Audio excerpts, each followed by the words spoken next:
How to crochet speed run. The first thing that you need is yarn. This is medium weight or worsted weight yarn. It is acrylic because I'm a cheap lady. Then you have a crochet hook. This is a 5mm crochet hook, but for beginners, I actually recommend going 1/2 millimeter to a full millimeter larger when you're chaining, and then switching to your smaller hook when you start to crochet. This helps with tension issues. Next, you make a slip knot. You do that by grabbing the end, flipping it over like you make a loop-de-loop roller coaster. Then you're going to pinch where the little X meets and the top section of your loop-de-loop and fold it over. I'm stupid and I didn't start by doing that, so it started really wrong, but then I fixed it. This is your pretzel. Your pretzel is your lifeblood. You want to grab the left-hand side of the pretzel or the little bumps on the heart, whichever one you prefer. I think heart is cuter, but pretzel's more accurate. You're going to insert your hook and then pull down on both ends of the yarn. You'll notice with a slip knot, you cannot tighten it by pulling on the tail. You have to pull on the working end of the yarn, which is the side that's connected to the ball of yarn. You don't want this to be too tight. You want it to be loose. You want to be able to see some space below that V loop on your hook. Now, if you don't know how to listen, this is me showing you why it doesn't work if it's too tight. When it is too tight, you cannot yarn over, meaning loop the yarn, and then pull the yarn through. Here is a trick. Beginners are too tight, always. You're scared of things slipping off of the hook. So try to go as loose as you can. It will be fiddly. You will have to tighten up if you are too loose, but that is not likely to happen. If you are like me, this is another way to make a slip knot. You flip it over, make a twist, and then you're going to pinch the twist, insert your fingers through, grab the working side of the yarn connected to the ball, and pull it through.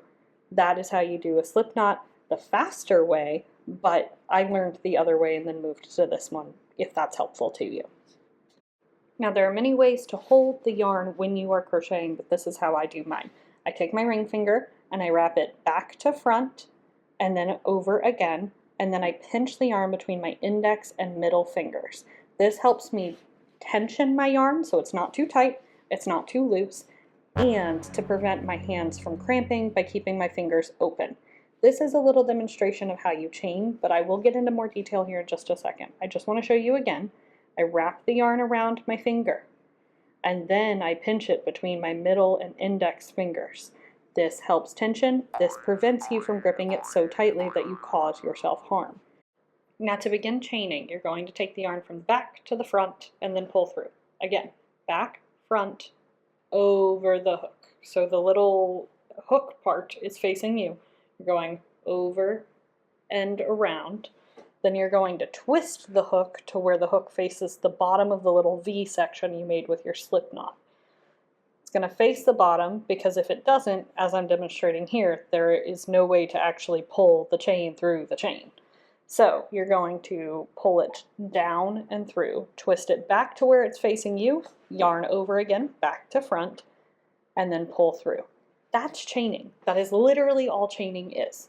You yarn over and you pull through. It's the most foundational thing. I highly recommend chaining a ton before you move on to single crocheting. I mean, like chain 100 and then chain 100 again, and try to get your V shapes that you're making as evenly sized as possible. That will help you tremendously in the future because it'll help you practice tensioning. Now here I want to show you the difference. This is my 5mm crochet hook versus my 5.5mm crochet hook. I highly recommend, as stated earlier, starting with a larger hook to chain. So I make my slip knot as usual, and then I begin chaining.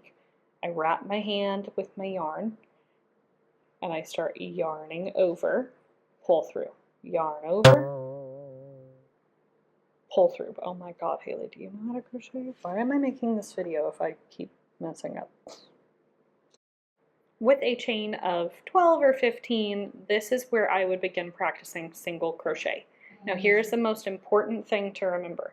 At the end of each row, including your starting chain, you want to have an extra chain. Here's an illustration of why. When you are chaining, you are creating a first line, but crochet kind of snakes through like a switchback pathway. So in order for you to go back across the way that you intend to, you have to first chain across, and then you will chain one. And that basically gets you up a level, so it helps you climb the stairs or the ladder of your work. Then you work across. You remember to chain one again when you get to the last stitch of your row. Now, with your one extra chain, the next thing that you're going to do is work back into what you have worked already. So you are turning things around.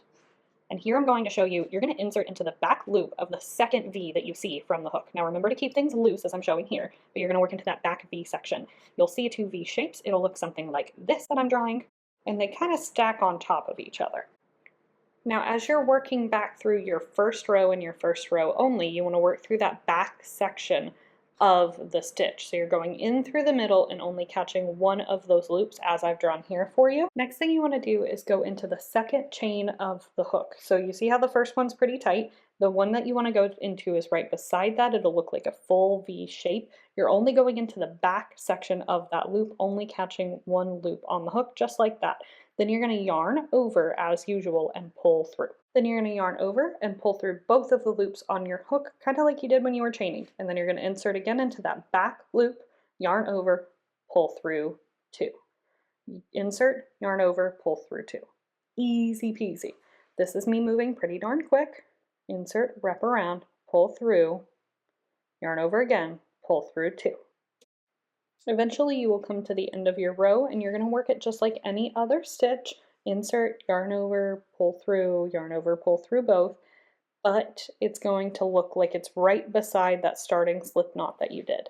This is what the start should look like. If it curls or bends a little bit, that's perfectly normal and natural. You're going to chain one, like we said, stair stepping up, and then you're going to turn the work, meaning physically flip it around so that the stitches you're about to work are going left from your hook. Then you're going to insert. This time it's a little different. We're going through both sides of the V, so you should see the full V stitch on your hook.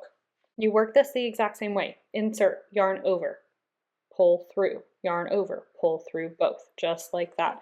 And you see how I catch both sides of that V on each stitch. This will be your new normal. You're always looking for the two V's after your first row. Keep working the rest of the row the same way. We are going to slow down very quickly to show you the end of this row. That last stitch will look tight, it will look small, it will look like not a stitch. Do not ignore it. If you need to, when you do your first set of stitches, use a stitch marker to go through both sides of that first stitch that you do on the first row so that you know where your end is. That is something I had to do when I first started because everything I made was a halter top. Everything. Because I would either forget that very special, very important chain, or I would forget that last stitch. So just like that, you're going to go into the last stitch, and then you're going to remember to chain your first for the next row and turn.